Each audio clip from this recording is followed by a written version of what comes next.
Hello and welcome to this episode of the Star Wars Universe Podcast. And Animation Deliberation. We've got Zuhair and Scotty back for our discussion of Bad Batch Episode 13. All that and more after this commercial break we have no control over.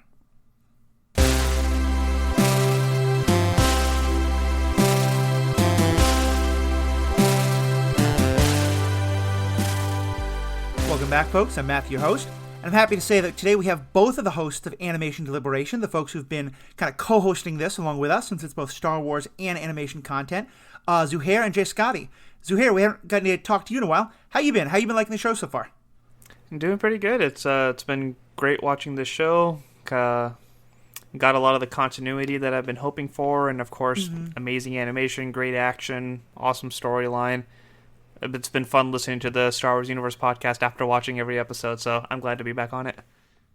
Awesome. Scotty, how you doing today? No complaints here. It's always a great day when we can discuss some Bad Batch, and definitely happy to have Zuhair back in the proceedings here. Definitely. I think this is our first time since the primer. I think that we've had both of you on. That's correct. I think we've had a lot of weeks where a lot of Scotty, a couple times with you, Zuhair, a couple times with other people, but I know just aligning our schedules, especially when we want to record right after the episode came out, has been difficult. So I'm just thrilled we can get the whole team back together. Darn work responsibilities. I know. Hey, folks, if you want more of this content, just contribute to Patreon. Contribute to, sign up for all these podcasts. Tell your friends. Get us lots of money. And we can quit our jobs and just bring you content. That sounds terrible. I love my job. But you know what I mean. Help us out still. So we can get our job a little less. Yeah, exactly. We're all kind of freelancers of some kind or another. Well, not really. But anyway. So, Bad Batch 13. What'd y'all think of this episode?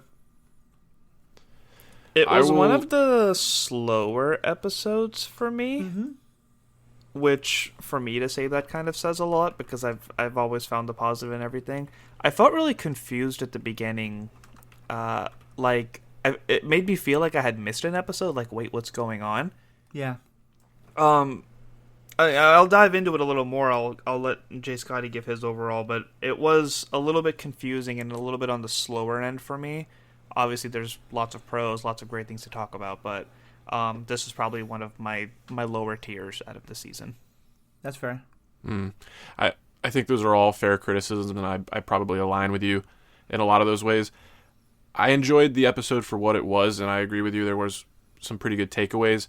But in terms of this being an episodic show and episodic storytelling like we've talked about, at this point in the game, it does feel like the filler episodes are a little bit more frustrating. It was an enjoyable episode, but just in terms of like thinking that we were in the final crux and going to have some real stakes going forward, that's just a little bit frustrating. I have been watching a lot of other animated shows, not to diverge too much here, but I've been watching some anime, chiefly Demon Slayer and My Hero Academia, and those are very episodic as well, but I feel like they're just doing a better job of basically threading the needle there and giving you the bigger story overall, but always keeping you like itching for more. I just wish the show was doing a little bit better of a job at that at this point. Yeah, I felt really torn on this episode because I found the episode itself actually really interesting. Like, I loved getting to dive more into the criminal underworld, and I mean, obviously nowhere near as dark, but in some ways this kind of reminded me of The Wire in some ways, in terms of just the like various criminal gangs fighting with each other, and these couple people kind of getting stuck in the middle and things like that. Yeah, sure. But yeah, I do feel like, cause we've been talking a lot in the last couple episodes about like, is episodic good or bad? And I had definitely come around to, like, I like episodic, and I'd kind of missed episodic. I think the thing is, though, this show is trying to obviously balance between episodic and the Uber plot. And I just feel like the pacing is all off, because it keeps winding up that we get an episode that would be really good. Like, I feel like if this had been episode 7 or 8, if we had just kind of gotten to Ord Mantell and Sid by episode 4 or 5 and just stuck there for, like, 6 or 7 episodes, and had some, like, Uber plot advancing, but mostly just be, like, episodic in the middle. And then you're right, like, once we get back into contact with Crosshair and the Empire, just kind of commit to that to finish out the season. Sure. I think I would have liked this episode a lot more, because I loved a lot of the content of it. The whole, like, killing bugs in the tunnels did nothing for me. I could have missed all of that. Sure, but just, like, I liked a lot of those details. But, yeah, it just felt like after getting me so hyped up about Crosshair coming back and the conflicts and what's happening, now this just sort of felt, it didn't feel like we're committed to episodic television and we're telling you a fun episode. It felt like, okay, you know you're going to get a good payoff soon, but we don't want to give it to you quite yet, so here's this thing instead. And that's where I feel like, that to me is the difference between episodic and filler. And this felt more like filler than episodic, I think. Yeah, because I woke up thinking, wow, there's only 4 episodes left of the show. They're probably all going to be bangers. Especially, the only storylines that have taken more than 1 episode was the very beginning. Yep. The mid-season, and then the story with Hera. So knowing that there's only 4 episodes left and not knowing if there's a season 2 or what the direction of the Bad Bitch of Star Wars is from here, it's like, do we need this episode right now? Right. Or could the Pikes have been more of a threat in this episode to, I don't know, maybe just kind of like give us the bigger story? There's a lot of good things, but that did bother me, and I did kind of want to get out. It's like, man, 3 episodes left, and this is what we're getting. I think that's a really good point. I kind of feel like I was talking to Paul actually this morning, who couldn't be on the podcast today, but he was saying that he felt like he would have cared a lot more about this episode if he had already started to care about the relationship with Sid and the Bad Batch. Sure. I feel like I definitely had started to care about it, but I definitely wanted a lot more. I feel like both Sid and the Bad Batch and the idea of the Pikes as this kind of looming, menacing threat in the background, those would both have been great to establish in like episode 3 or 4, and then keep sort of hanging over us this entire time. You know, and that maybe like the Pikes are the main group that's starting to kind of fill in the gaps now that the Republic corruption is gone and the Empire is starting to kind of crack down. And like the Pikes are really making their move. And that could have been like a fun background thing. And here's the time when they really sort of step front and center. Or to have had a lot more time with the Bad Batch developing this relationship with Sid. But I feel like they wanted us to care about the relationship in a way I hadn't really felt. Like, yes, Sid and Omega had a really nice connection moment. But, Sid had been the person who kind of like screwed them over. And like kind of got them into like, kind of like wage debt of like, well, you didn't know it, but you actually owe me all this stuff and now you have to work for me. Like, that's kind of making Sid more of a big bad than like a relatable, like lovable scoundrel figure, So the whole thing felt kind of off, especially because, another comment Paul made was, we have Sid like being replaced by this guy who doesn't seem that bad. This relatable animal creature really likes him, which is generally kind of a good thing. He doesn't seem like super evil. And so again, and by the end, I think he's supposed to be kind of relatable and you're supposed to feel bad. And I liked the idea of him being like kind of a sympathetic guy. Like he got in way over his head with the wrong people. But it all felt out of place. Yeah.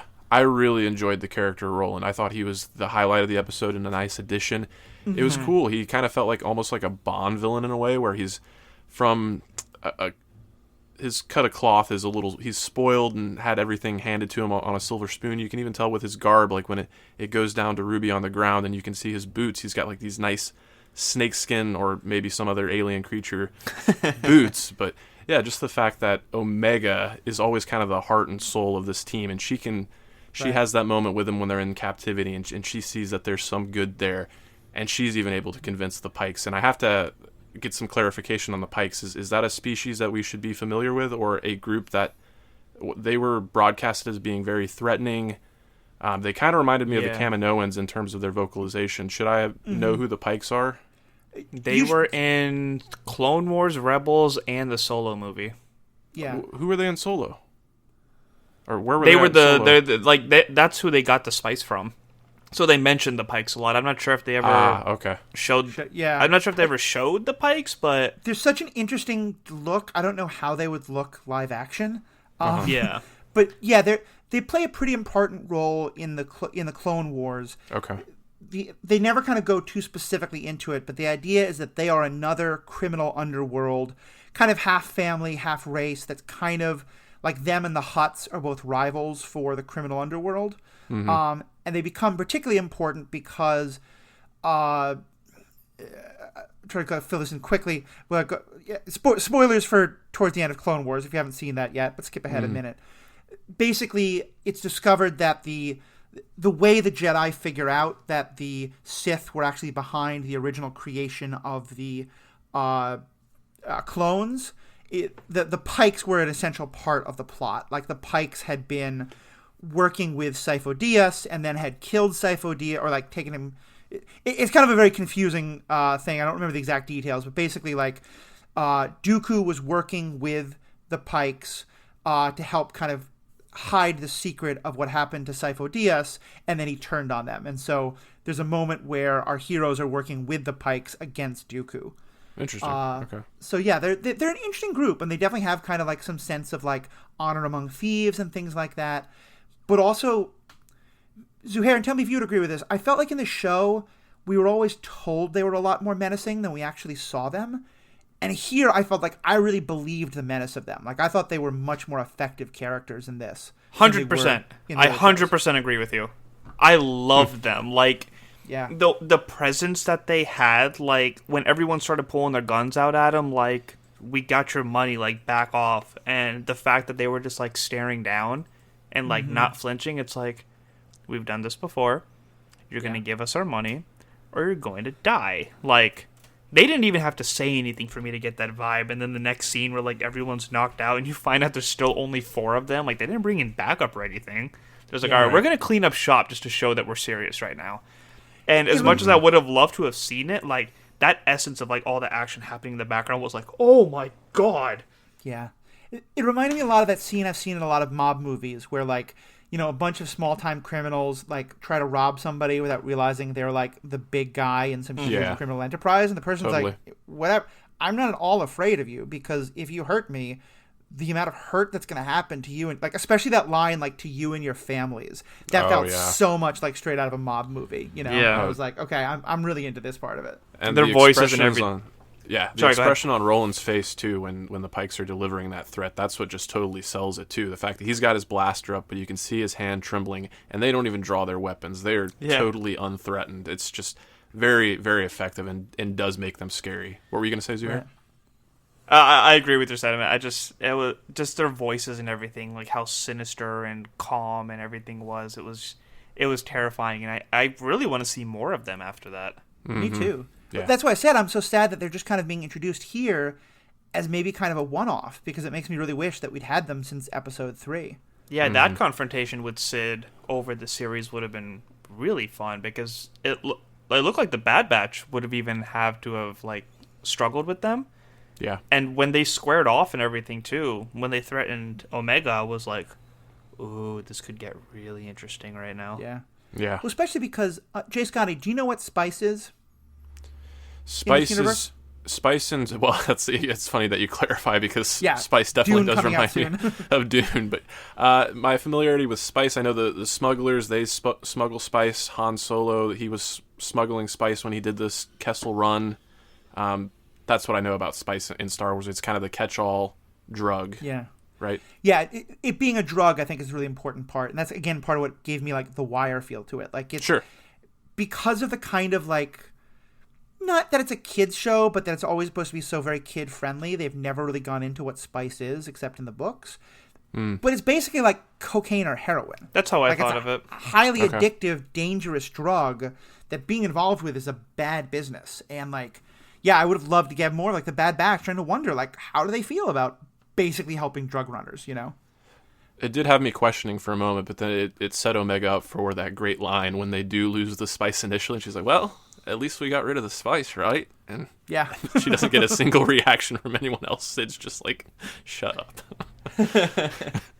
All right, so what are... I think those are kind of a lot of the frustrations we definitely had. What are some of the things people liked about this episode? I will always talk about the lighting first. Yeah, talk about that, because I don't think I noticed it much. Actually, even at the beginning, like when the ship was coming in and landed, I was like, man, everything about this is so beautiful. Like, they honor the original style, but just so much detail. But even when they were in the caves and everything, just the flashlight perspective and everything is dark. You do have the sense that you can't see anything, but they do put it in a way where you can still see what's happening. I think that episode of Game of Thrones where like everybody complained it too dark kind of like set a standard of like what dark scenes should look like. And their ability to convey the terror of being in the dark and having to be silent but still giving the audience a visual of like what's going on, like that pristine detail is something that I can't get over in the show because it's very consistent and it looks so beautiful. Yeah, I definitely agree with that opening shot when you see the ship originally landing on Ord Mantell. What stuck out to me in that scene is, again, when you get these like far distances and vistas, the level of detail goes down, but it really starts to look more and more just like hand painted, and I love that aspect of it. Outside of that, some of the things they did with the camera really stuck out to me. I felt like there was more depth of field in this episode than we had seen in previous episodes, so I just always appreciate the extra cinematic flair there. It's funny, Matthew, you and Paul have made me a little more acutely aware of when animal violence is taking place, even if it's animated. So I did have a little bit of sensitivity when we were seeing these insects being, killed unnecessarily, but I did like just kind of the gross out factor, getting those bright green gooey splashes were just kind of cool to see in the animated form. But I did notice like when the rail cart rolled away and you had the unnecessary one whimpering there on the rails, I was like, okay, that's a little gratuitous. We don't need that. Yeah. Yeah, it definitely did seem again, kind of being the voice for Paul here, because I think is what the point he would make, although write in if I'm wrong. But like, Star Wars has always loved like fighting big, crazy space monsters. Well, I shouldn't say always. I think it really started with the Rancor and Return of the Jedi. But since then, we've almost always had at least one scene about some like, just an animal doing its thing, but it's threatening if people come into its lair, and then so we need to kill it. And yeah, it just. I'm just at the point where I don't love it. I don't think I'm bothered by it as much as some other people, but I don't think it's good. But also, it just, to me, the scenes in the tunnels, I think they felt, I just didn't care. I didn't have any doubt that all of our heroes were going to live. And, it was kind of fun. Like the whole, like the carts running along the tunnels gave me kind of an Indiana Jones Temple of Doom feel. That was a little fun. Oh, totally. But other than that, I just felt like that scene went on way too long, and you could have easily had it be that they like just barely get out before all of the swarm wakes up, or whatever it is. I think gratuitous is the perfect word for it. Like, it's just, there's so much storytelling to do. Why give us 5 minutes of fighting bugs? Yeah, it was kind of I hate to say it, but it was kind of predictable too. It's like, oh, yep, someone's gonna drop something. Oh, yep, the bad guys don't know that it's supposed to be quiet. Yep. And like I said, I'm super optimistic with the show. I try not to dwell on the things that I don't like, but that was just one of those things where it was like, 4 episodes left, guys. Yeah. One highlight I will give to that scene is that it showcased Sid being capable in an operation. She's talked a lot and had an attitude in front of the Bad Batch and kind of criticized them when they don't deliver. But it was cool to see her actually operate with them and be capable. And it was hilarious when it was her and Wrecker going down into the depths, and when they're coming back up, you can hear Wrecker over the comms where he's just like, "Get us out of here!" I was laughing so hard when they did make it out, and he was like, "I'm okay. It's fine. It's over." But yeah, Sid really did step up on that. And even in the earlier scene, when she was giving orders, I thought there was going to be like a moment of like, who are you to boss us around? But when she was like, Goggles, Tiny, come with me, like, it was just, all right, she's the boss, let's move. Yeah. And it was nice getting to see her go from that moment of like, hey, I need you to do this job, to, oh wait, we're all going to die. This was the first time where it felt like she had personal stakes involved. Yeah. Which I did like.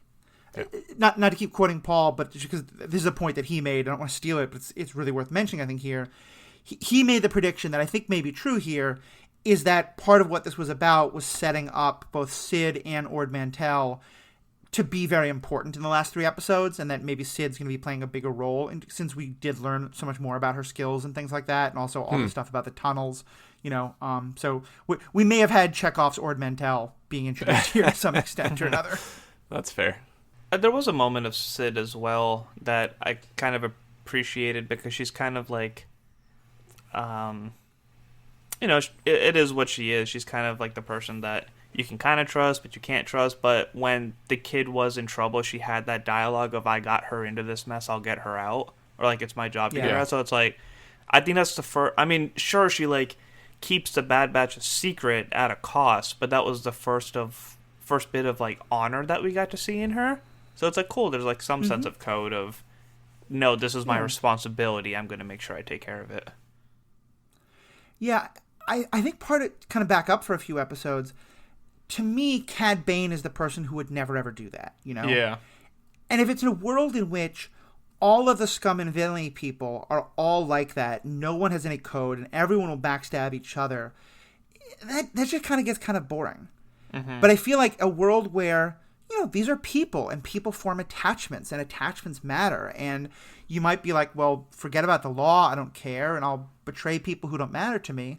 But yeah, people matter to me, and I don't want to, like, see a little kid who I formed a bond with and I got into trouble. I don't want to see the person killed. Like, to me, that's a very understandable reaction, and I really love that both that's how most of the people in this world are to some extent or another, and also that, like, that because that makes Cad Bane so much more powerful, and that he very much is not. You know, he would be very clearly like, all right, fine, take the kid. We're all good, you know? Yeah. Where's my money? Yeah, exactly. Mm-hmm. So I was thinking actually about a conversation that Jay Scotty, you guys had on the last episode that I think can maybe, not that I want to go back into this topic, but just kind of add a new dimension to why this episode felt out of place. Sure. Remember you guys had this conversation about all the things that the Bad Batch kind of, you know, they kind of changed in some ways during that episode. Like, they became much more invested in the fight against the Empire and in the protection of Ryloth. Uh-huh. And we also saw, like, other clones doing the same thing. And we had that moment that you all talked about where, you know, Omega says, well, but isn't this what heroes do?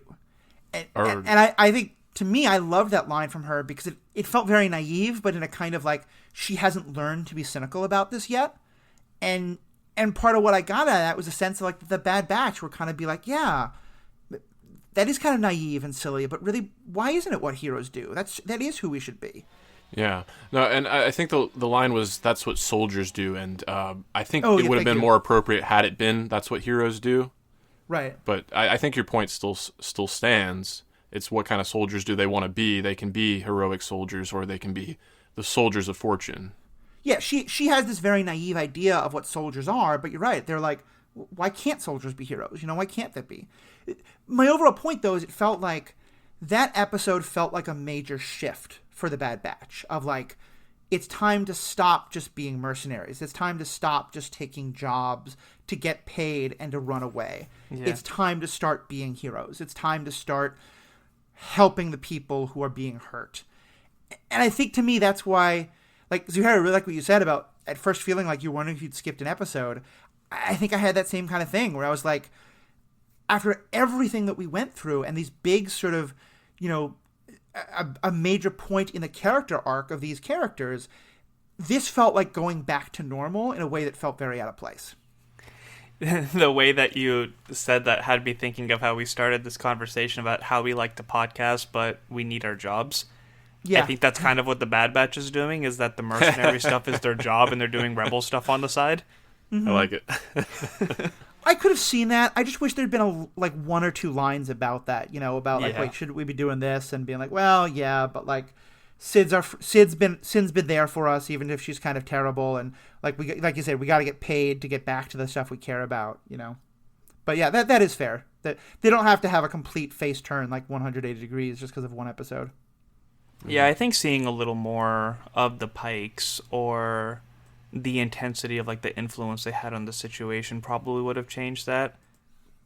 Mm-hmm. Like just giving more stakes of like, oh crap, like their presence is actually messing with our day-to-day to a more severe extent than what it actually was. Right. And Jay Scotty, you were talking about a couple of my favorite shows at the beginning, and that was one of those things where it's like, you know, Demon Slayer and My Hero both have their filler episodes, but they stay within an arc for the most part. And you know how much I love putting stories into arcs. And it's something else if the Bad Batch had 3 or 4 episodes of like, it's actually what the Clone Wars and Rebels did, is it was 4 to 6 episodes of like, this is the underlying story. Here's the beginning at episode 8, and here's the conclusion at 12. And then maybe in episode 2 of like the story gets round up, and then it's another 4 or 5 episodes of like, here's the situation we're dealing with. And I don't feel like we got that enough. And obviously with 16 episodes, there's only so much you can do, but Right. I don't feel like we got it enough in the time that the show has progressed. And again, now it's like 3 episodes, and I'm wondering what the next 3. Before it was like, ooh, 4 episodes left. They're gonna be big ones. Now it's like, it's 3 episodes left.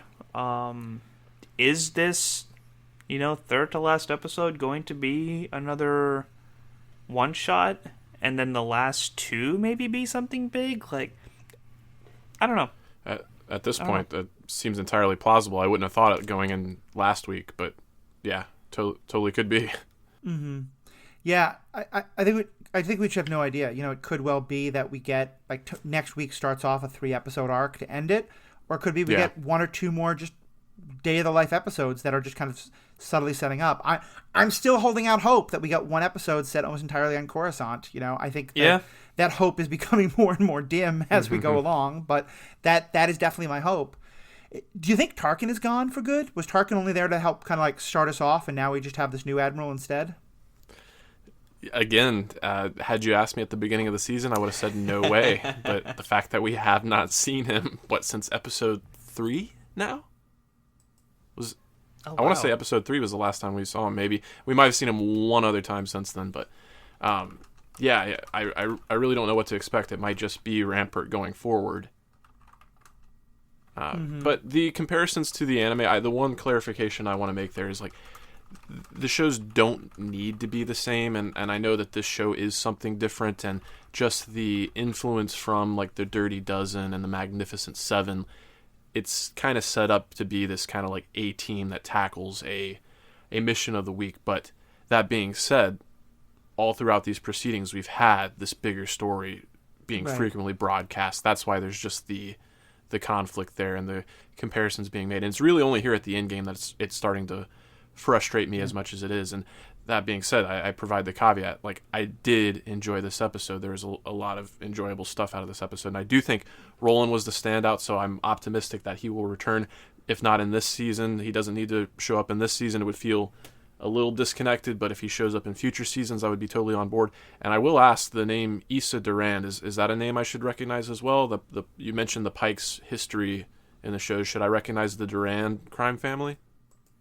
Me and Haley were talking about that before I got on too, just to kind of refresh my memory, but we couldn't figure it out. And then when I was trying to do a little bit of a goog, nothing was coming up for that character in particular. Apparently, we saw what was the pet's name?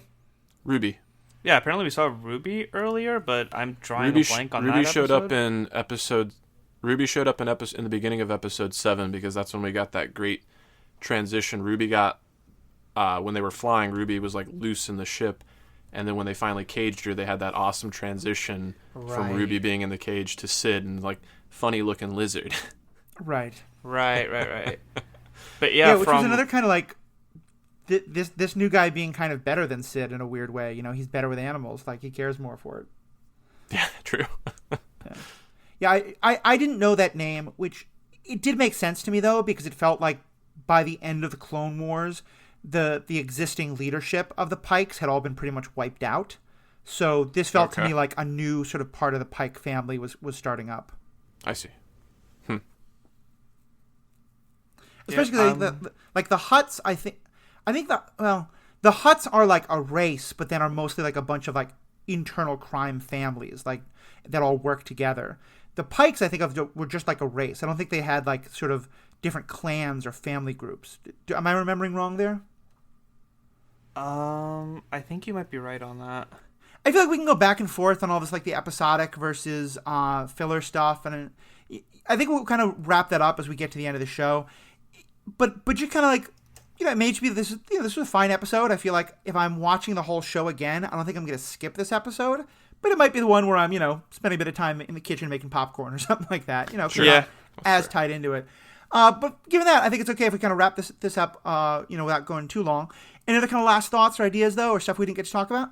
Last thing that I wanted to mention earlier, it's not a big thing, but when they were describing the Pike and they were talking about how they were the smugglers and they were talking about the smuggling routes and all that stuff, like their description of it was replaying the Solo movie in my head and that one part of Clone Wars. So they worded it in a nice way to show that there was like connection between other series. Oh yeah, I can see that. So I like that dialogue and how like strategically they put it in there to just kind of like give me a mental recap of, oh yeah, this has been mentioned a few times before. This has showed up in a couple of properties, and it gave me a little more excitement to see them branch out, and we already expressed how much we love the Pike. So Sounds good. Sounds good to me. All right. Well, thank you guys so much for being a part of this. As I mentioned, you two have the Animation Deliberation podcast that you're working on. Tell us more about what's going on there. Yeah, we're Animation Deliberation. It's the podcast where we take action, animation, and cartoons seriously, but not too seriously.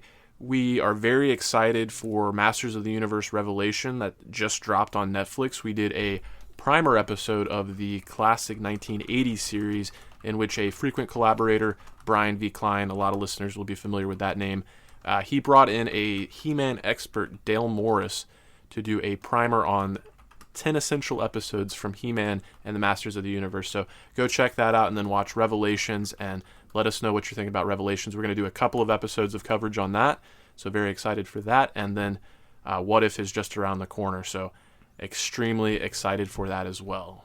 Animation Deliberation podcast at gmail.com is the best place to send your feedback. yeah. Yeah. Yeah, I've been really loving your coverage of things. I'm looking forward to being a part of some of the He-Man discussions coming up. Definitely check out Animation Deliberation. And for our fans, what do you all think about this episode? Would love to hear from, if you're the person who loved this episode, tell us what you loved about it. If it wasn't really your thing, let us know. We're always happy to get feedback. We'll probably do kind of an overall Bad Batch feedback episode at the end, but would also love just kind of general comments as we go. So you can contact us at The Ethical Panda on Facebook, or if you search for The Ethical Panda on Twitter, you'll find us that way as well. Or just go to theethicalpanda.com. That has all the contact information, and the email is just theethicalpanda@gmail.com. There also on that website, you'll find information about my other podcast, Superhero Ethics. I'm also now starting to go on Twitch quite a lot, Tuesdays and Thursdays at 1 o'clock Central. I'm playing poker and talking about kind of these kind of issues. Sometimes Sunday nights we're doing recording of episodes. We won't be doing that for the next 2 weeks, but we will be coming back probably on the 8th of August to get started with that. So check all that out. That's on Twitch, and also you can find that at The Ethical Panda. And of course, this podcast, the Animation Podcast, are all proud members of the Stranded Panda Podcast Network. There you can find great content on the MCU, on Star Trek, on all these different kind of universes. There's great stuff on Fast and the Furious up there now. If there's something that geeks are talking about, we're probably podcasting about it there. So please check all that out. Zuhair and Jay Scotty, thank you so much for being a part of this, and have a great day. May the Force be with you. Keep tuning in. That's TOONIN.